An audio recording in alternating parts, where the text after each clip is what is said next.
របស់នាងមួយណាដែលមើលឃើញនាងយកសំបីតែអ្នកបាត់ចិញ្ចៀនក៏មិនហ៊ាននិយាយអីផងនាងល្អៀសខ្លួនមែនទេហើយកុំជាចោលឲ្យស្រែកចាប់ចោលឲ្យសោះណាអ្នកដែលនៅទីនេះសុទ្ធតែជាអ្នកមានថ្លៃថ្នូរខ្ញុំថាឯងគឺជាបកពួករបស់នាងមកទីនេះដើម្បីលួចខ្ញុំមិនបានលួចរបស់ទេហើយយ៉ាមែនហើយគ្រប់គ្នាមិនដឹងទេស៊ូជៀនជាមិត្តរួមការងារខ្ញុំធម្មតានាងចូលចិត្តលួចគម្រោងខ្ញុំណាគ្រប់គ្នាបញ្ញាពិនិត្យមើលរបស់តខ្លួនទៅបើចាត់នាងលួចបាញ់ជានាងទេដែលជាអ្នកលួចគម្រោងខ្ញុំនាងនៅមកបួតបង្កាច់ខ្ញុំទៀតនិយាយពេលទាំងនេះគ្មានប្រយោជន៍ទេ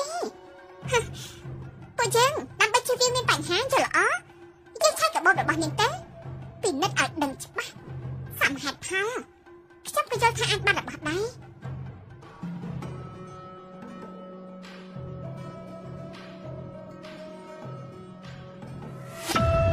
ខ្ញុំមិនបានលួចរបស់ទេពិតជាស៊ូជៀនលួចមែនស្មានមិនអត់ថានាងជាមនុស្សបែបនេះទេនេះស្អីគេខ្ញុំមិនបានយកទេមួយនេះរកឃើញក្នុងកាបូបនាងហើយនៅបកាយទៀតទេខ្ញុំក៏មិនដឹងថាហេតុអីវានៅក្នុងកាបូបខ្ញុំដែរនាងខំធ្វើបើប៉ុណ្ណានេះជាច្រើនប៉ុណ្ណាក៏គ្មានប្រយោជន៍ដែរមិនអាចលាក់បាំងការពិតរឿងនាងជាចោលបានទេគ្រប់គ្នាបញ្ញាពិនិត្យមើលរបស់ខ្លួនឯងទៅកុំឲ្យបានឆាប់ពិនិត្យមើលទៅលោកប៉ាម៉ាក់នៅជាមួយខ្ញុំរហូតគាត់មិនបានយកទេប៉ាដឹងហើយនាយកយ៉ានកាមេរ៉ាសុវត្ថិភាពខូចហើយកំពុងជួសជុល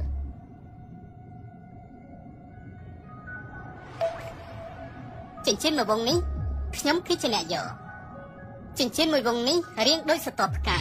តំណាងឲ្យគូស្នេហ៍នៅជាមួយគ្នាស្នេហាយូរអង្វែងខ្ញុំឃើញវាភ្លាមក៏ចាប់ចិត្តភ្លាមដូច្នេះខ្ញុំក៏ចង់បានវាគិតថានៅពេលដែលចប់ការដេញថ្លៃហើយខ្ញុំនឹងសុំគូដំណឹងខ្ញុំរៀបការជាការបញ្ញាអារម្មណ៍ស្មានមកដល់ថាវាកាត់ការយល់ច្រឡំបែបនេះលោកមិនជឿខ្ញុំទេសាខានទេមានតែបែបនេះទេទើបគាត់គ្នាជាថានេះមិនបាន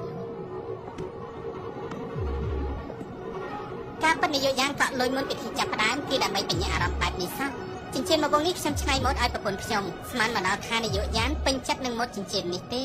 ទុកថាជានិស័យទៅចុះអញ្ចឹងចិញ្ចៀននេះខ្ញុំជូនទៅអ្នកទាំងពីរទៅចុះណាជាកាដូលោកថាមិននយោបាយមិនខុសទេ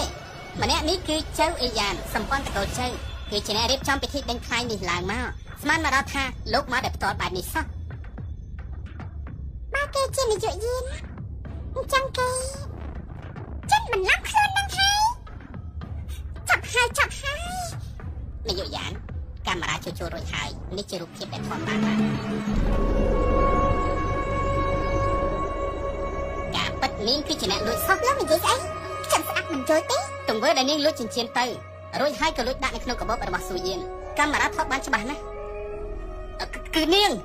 គ្មានពាក់ព័ន្ធជាមួយនឹងខ្ញុំទេនាងជួលខ្ញុំមកបន្លំខ្លួនធ្វើជានាយកយ៉ានខ្ញុំអត់ដឹងទេនាយកយានខ្ញុំខកហើយផ្ដល់ឱកាសខ្ញុំដល់ទេពួកឯងបានយកឈ្មោះខ្ញុំទៅបោកប្រាក់គេថែមទាំងលុយរបស់ទៀតត្រៀមចូលប៉ុស្តិ៍ប៉ូលីសឲ្យហើយទៅមនុស្សអាក្រក់នេះដេកដាក់ទៅលោកប៉ាលាក់ម៉ាក់ពួកយើងទៅ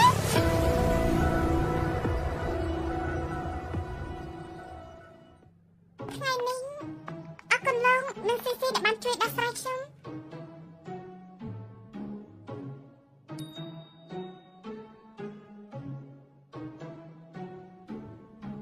ចូលក្នុងបញ្ជី